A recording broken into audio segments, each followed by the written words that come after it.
Did you know you can run polls on WhatsApp? I'm Jessica, and in this video, I'll show you how to easily run a poll in a WhatsApp chat. Now let's get started.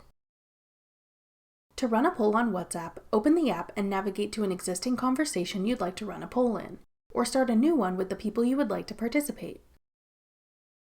Then tap the plus sign in the bottom left corner. Select Poll. Now type in the question you would like to ask.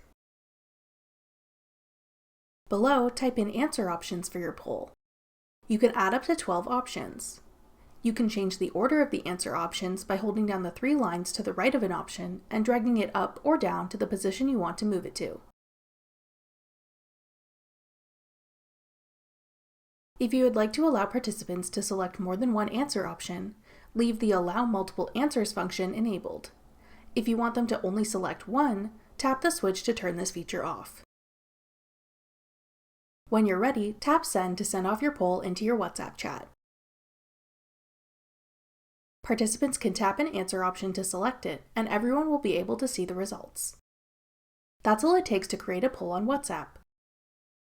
For more helpful WhatsApp tips and tricks, check out our full playlist of WhatsApp tutorials. We'll have it linked in the description box below. Thanks for watching. If you found this video helpful, we'd love it if you'd hit the thumbs up button below and subscribe to our channel. We put out great new tech tutorials like this one every week.